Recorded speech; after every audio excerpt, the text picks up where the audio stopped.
What's up, everybody? It's KillerHawk91 here, continuing on Mass Effect. Let's go.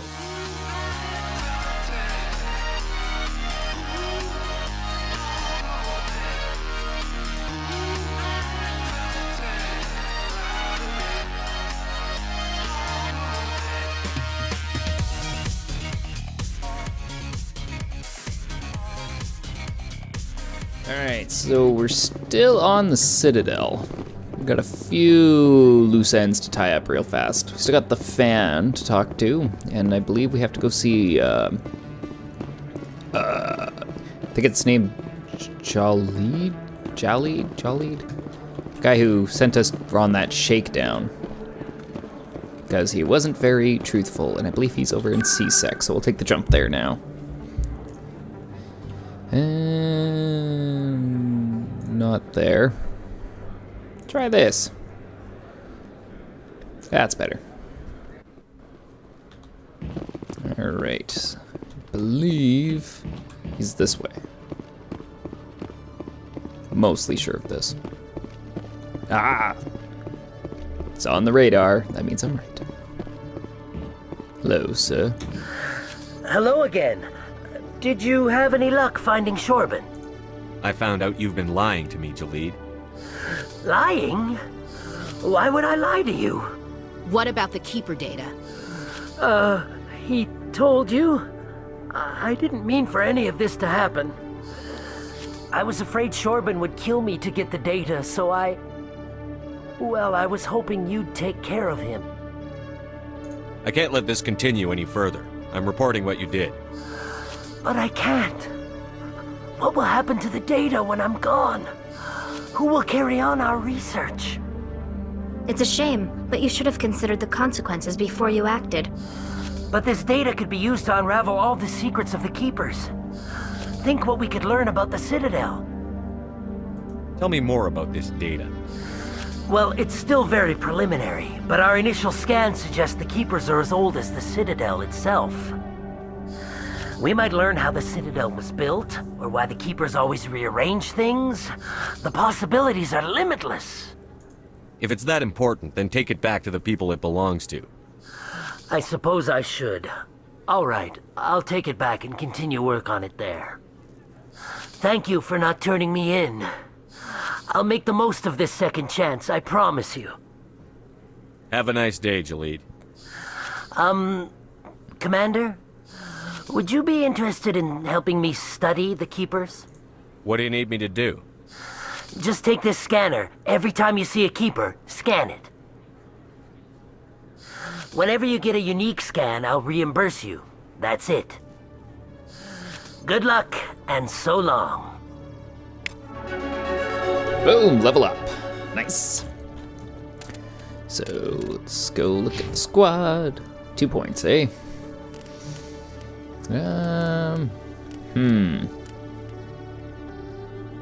Let's, where do I want to pop this? Let's go for assault rifles. It's about time I level that up. Alright, so journal. Still gotta find him.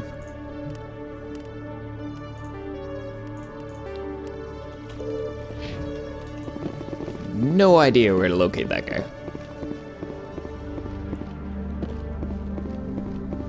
I mean, it probably wouldn't hurt if I didn't talk to him and I can find him later. So, take out the crime lords. So, expose Sen. Speak to the ambassador. So, let's go there. It's about time we made a visit after pretty much doing everything but that.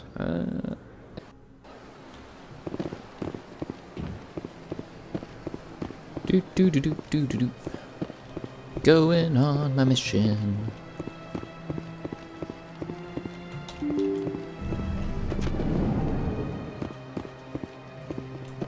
And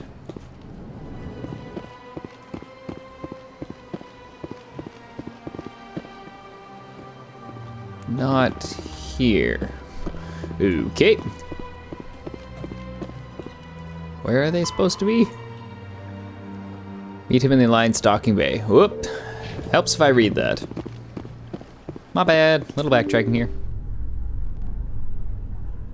Alright, there's the people I want to talk to. Hello, Ambassador Dina.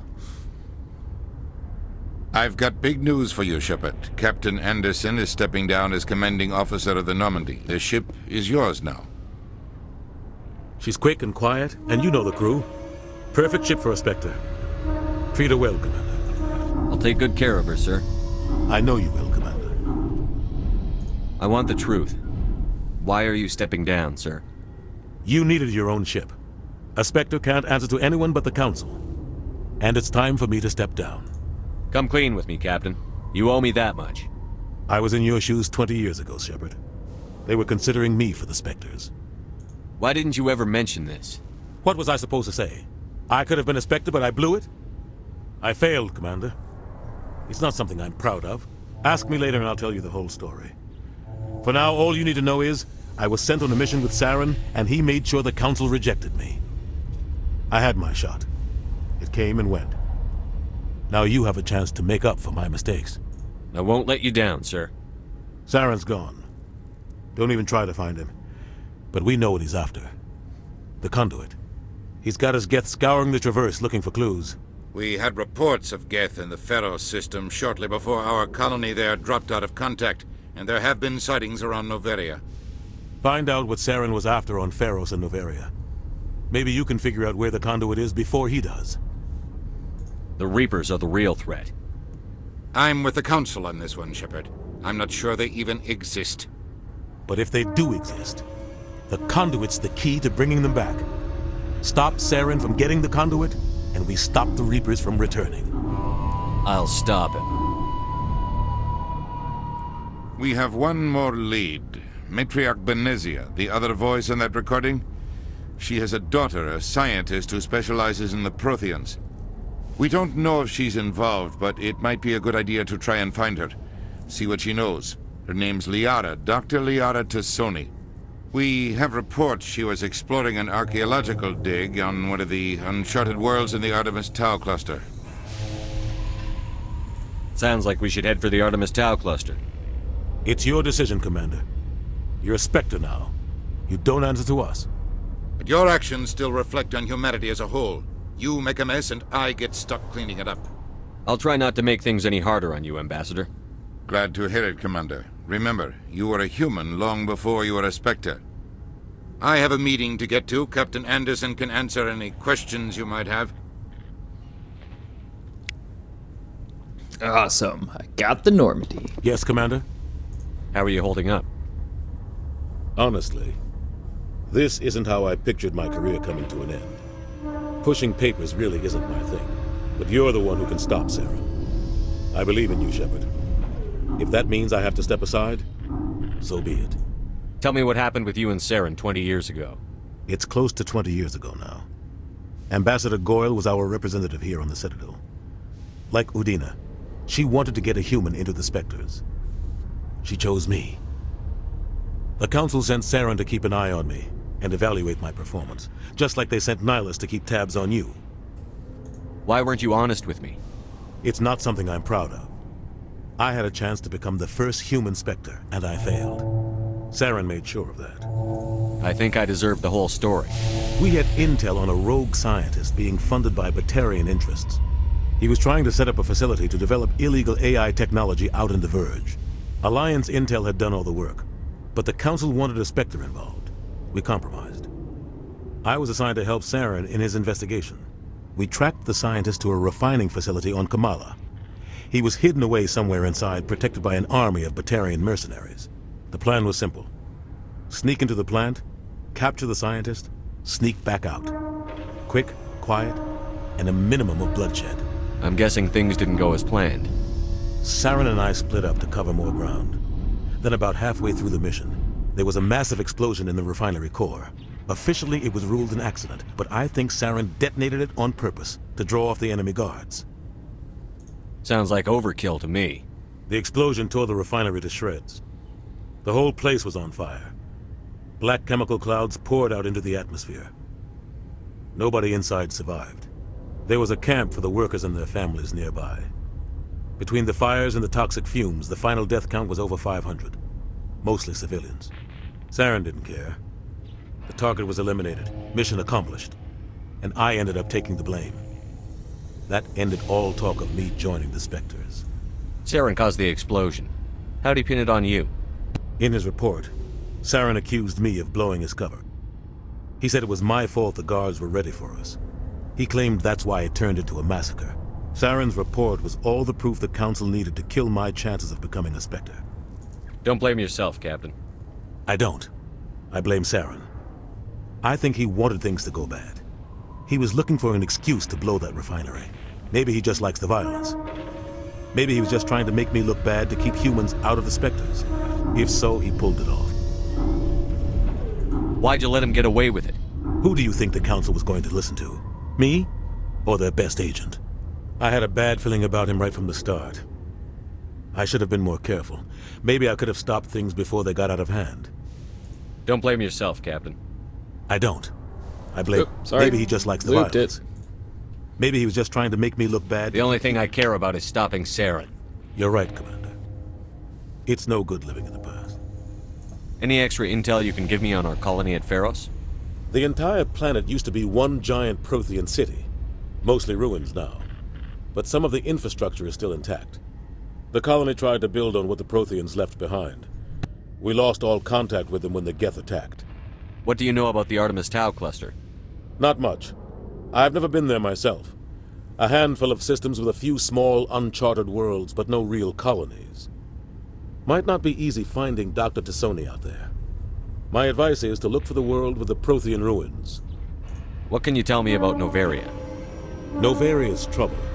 Always has been. The whole planet's basically a center for corporations to conduct illegal research.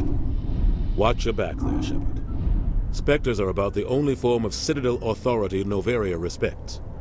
But they aren't popular. I should go. I'll be here if you need anything. Alrighty, it's time to get on the Normandy and get rolling.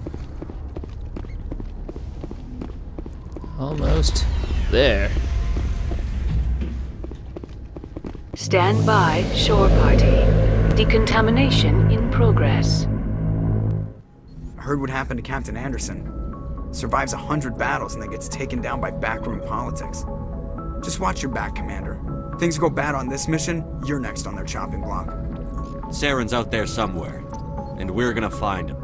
Everyone on this ship's behind you, Commander, 100%. Intercom's open.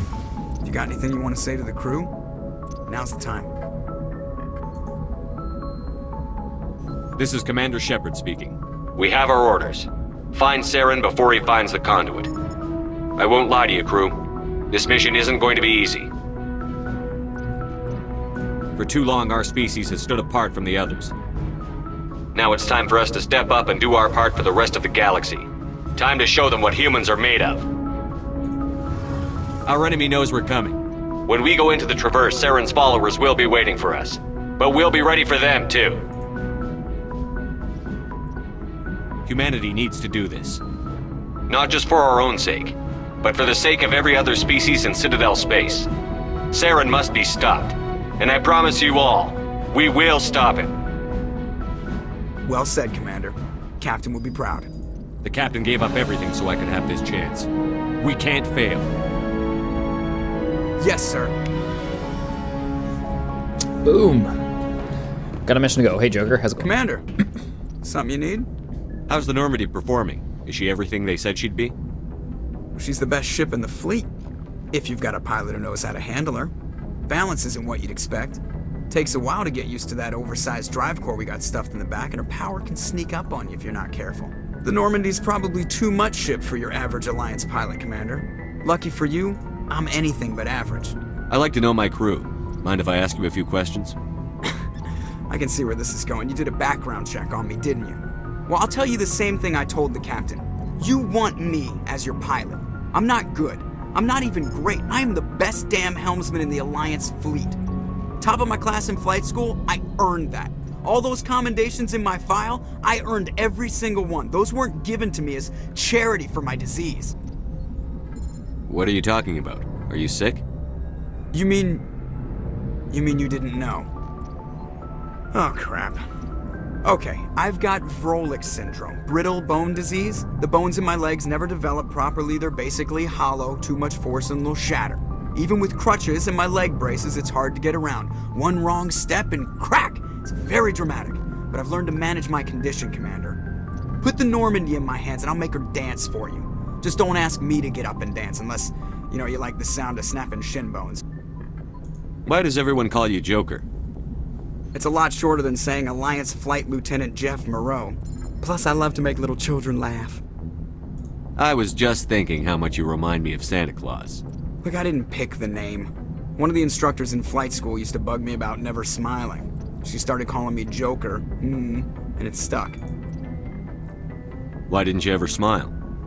Hey, I worked my ass off in flight school, Commander. The world's not gonna hand you anything if you go around grinning like an idiot. By the end of the year, I was the best pilot in the academy, even better than the instructors, and everybody knew it.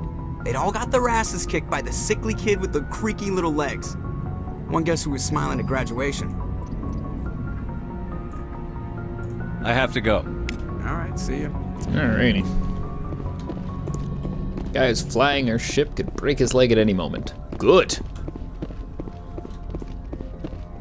Hello, navigator. Talk? No?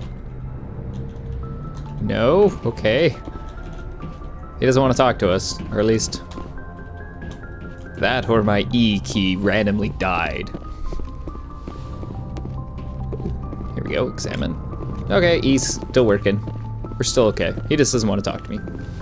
I see how it is. I'm in command, and now Navigator Presley's gotta stick up his butt.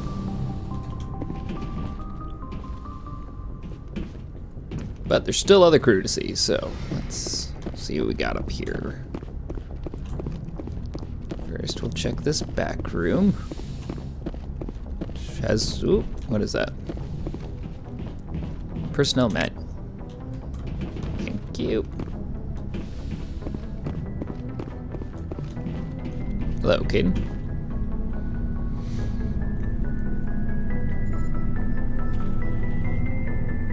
Anything you need, Commander?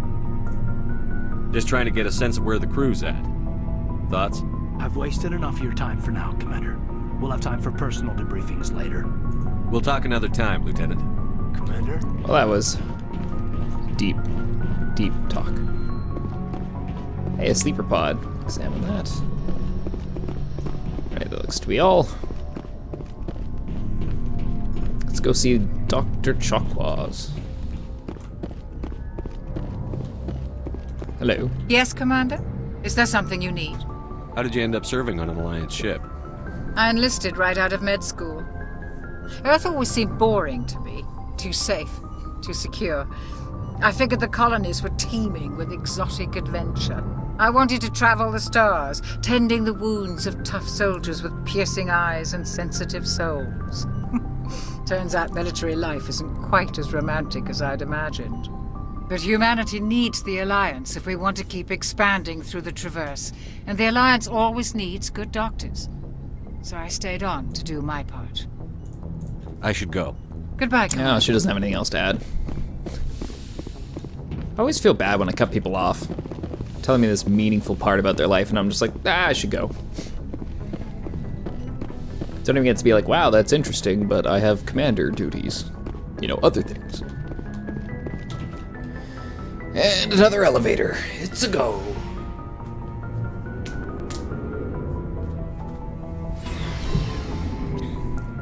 Alright, we just got, I think, Rex, Ashley, and... what's your name again? Garrus. Nice ship you've got, Shepard. What can I do for you? What's your story, Rex? There's no story. Go ask the Quarian if you want stories. You Krogan lived for centuries. Don't tell me you haven't had a few interesting adventures. Well, there was this one time the Turians almost wiped out our entire race. That was fun. I heard about that. You know, they almost did the same to us. It's not the same. It seems pretty much the same to me. So your people were infected with a genetic mutation? An infection. that makes only a few in 1,000 children survive birth? And I suppose it's destroying your entire species? I suppose it isn't all the same. I don't expect you to understand, but don't compare humanity's fate with the Krogan. Sorry, Rex. I wasn't trying to get you upset. Your ignorance doesn't upset me, Shepard. As for the Krogan, I gave up on them long ago. The genophage infected us, but it's not what's killing us. Are your people really dying? We're sure not getting any stronger.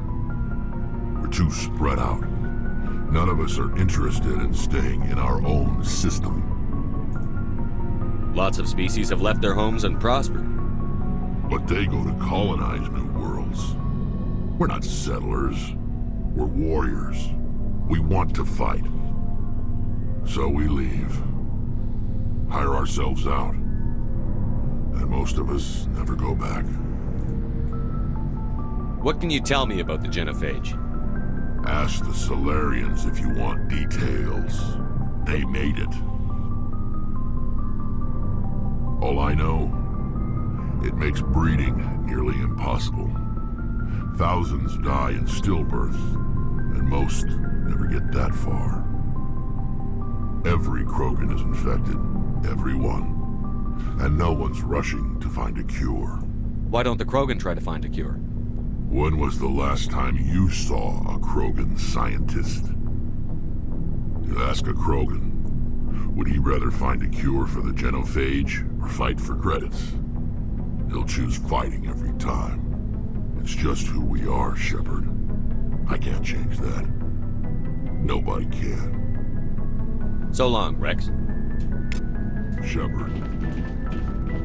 Oh, that's Requisition Officer 22. Thanks for bringing me on board, Commander. I knew working with a Spectre would be better than life at CSEC. Have you worked with a Spectre before? Well, no, but I know what they're like. Spectres make their own rules. You're free to handle things your way. At CSEC, you're buried by rules. The damn bureaucrats are always on your back. For the most part, the rules are there for a reason.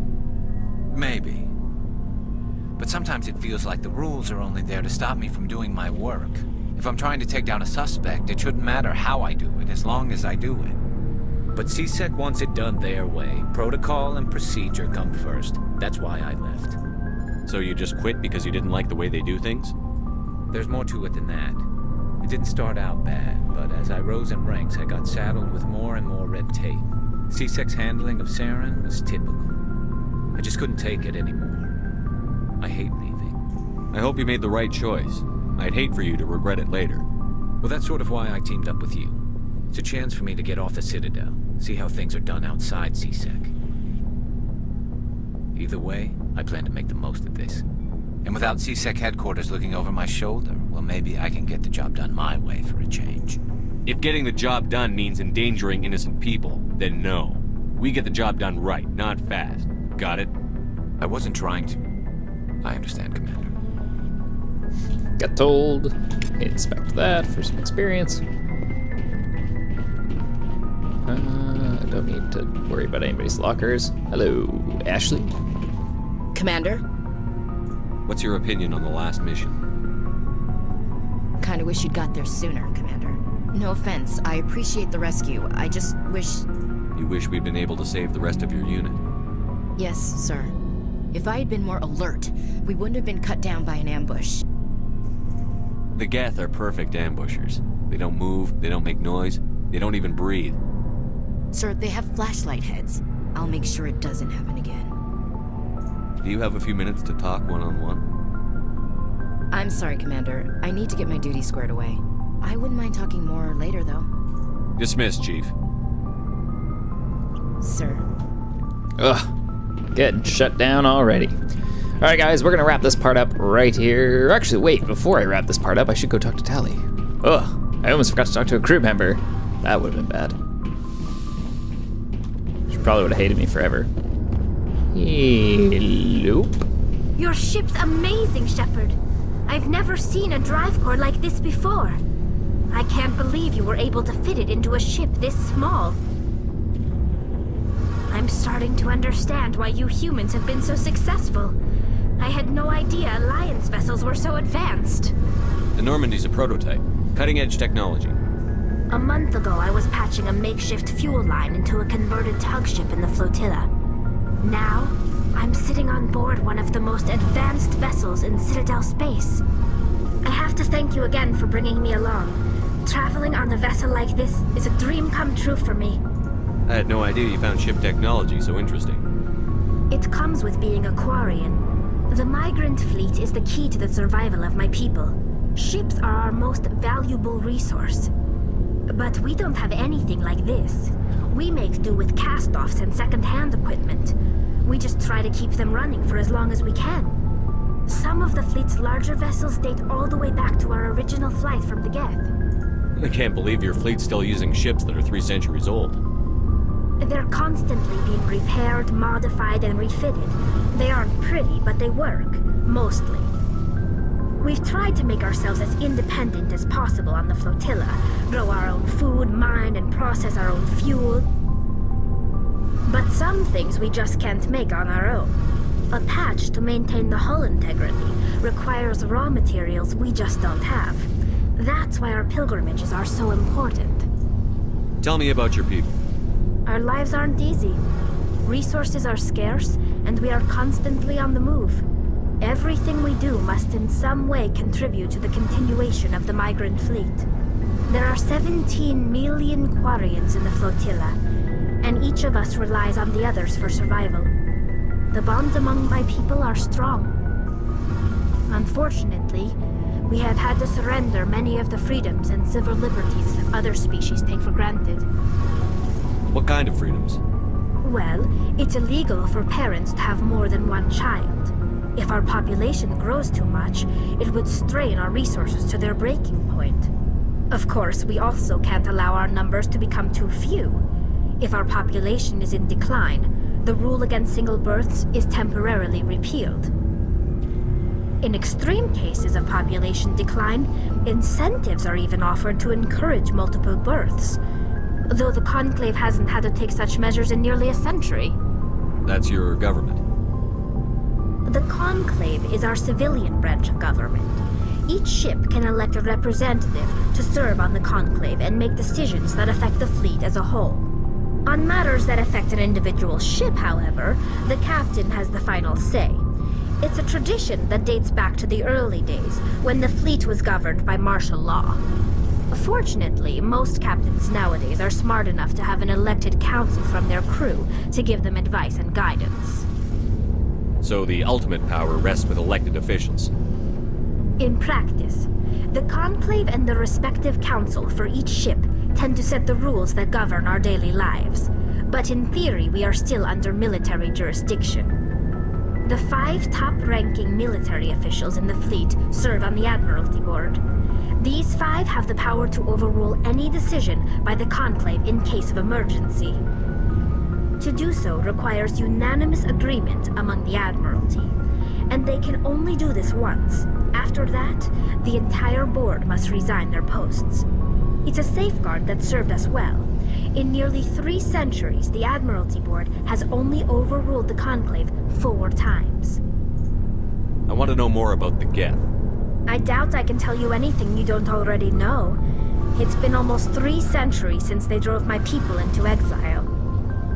All I know is the story of their origins, what they were when we created them, and how they turned on us. Interesting. The Geth were originally created to serve as an automated manual labor force. Initially, their intelligence was as limited as any VI. Over time, we made small modifications to their programming to allow them to perform more varied and complex tasks, bringing them closer and closer to true AI status.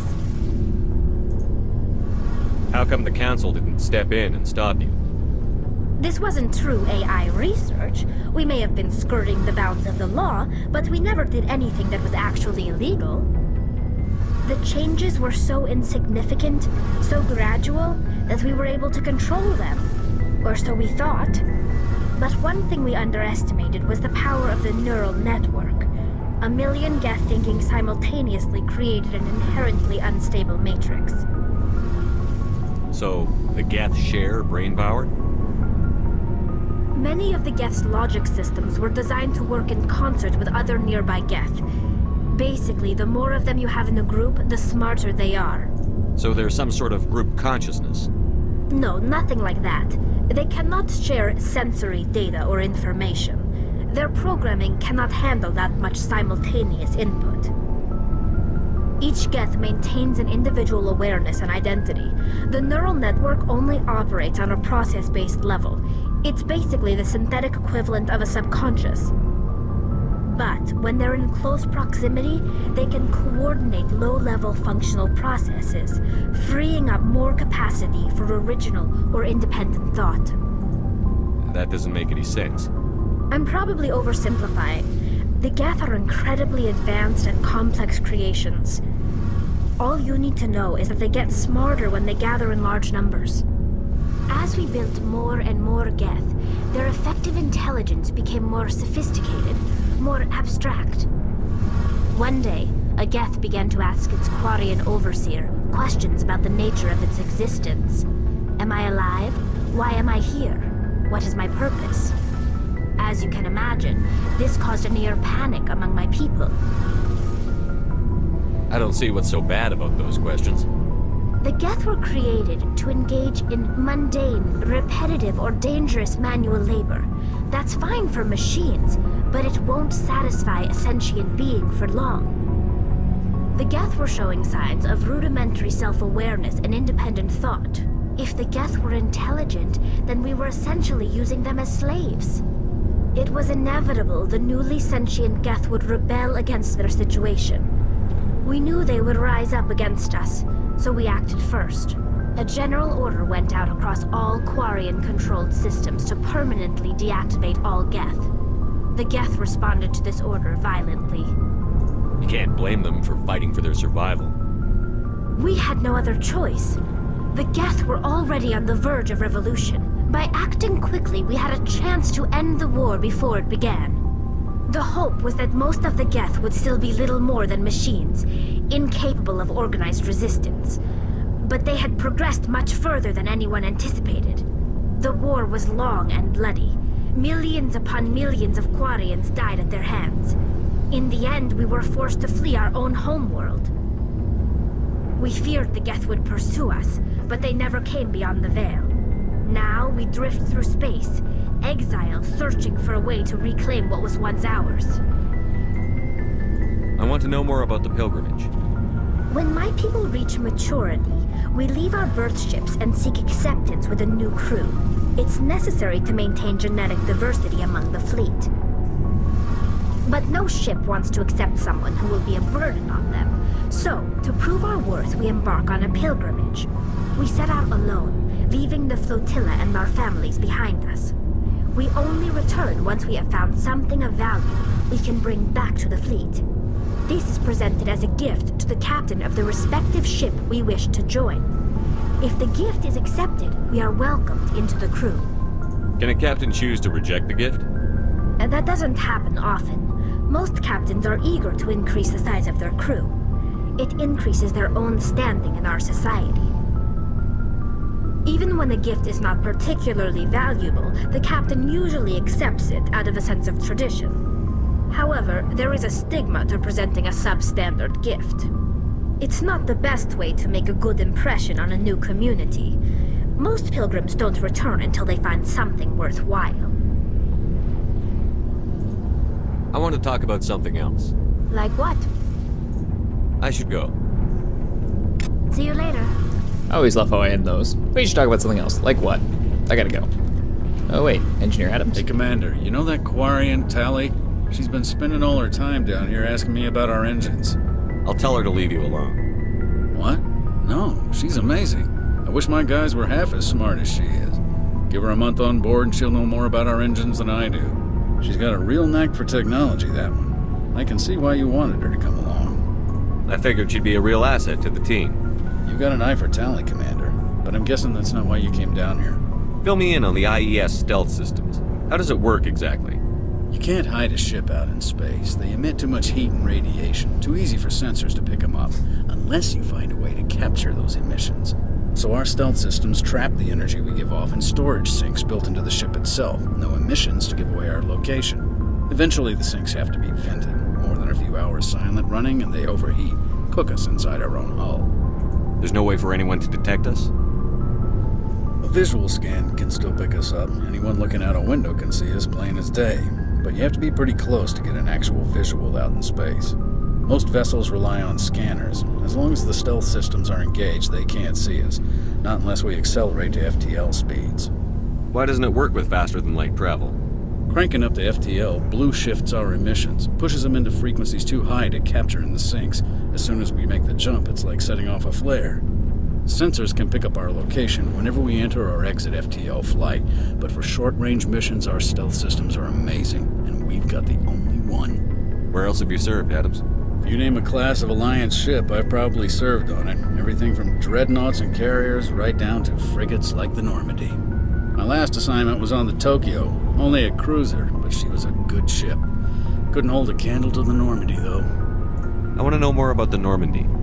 She's the best ship I've ever served on, probably the fastest vessel ever designed. And she's the only one using the new Tantalus drive core. What's so special about the Tantalus drive core? Proportionally, it's about twice the size of any other vessel. Not only are we faster, but we can run at FTL speeds longer before we have to discharge the core. Carry on, Adams. Aye, aye, Commander. Alrighty, now I believe we've talked to everyone, so we're gonna wrap this part up right here. Don't forget to check out our website for news, reviews, and other exciting things, and as always, thanks for watching.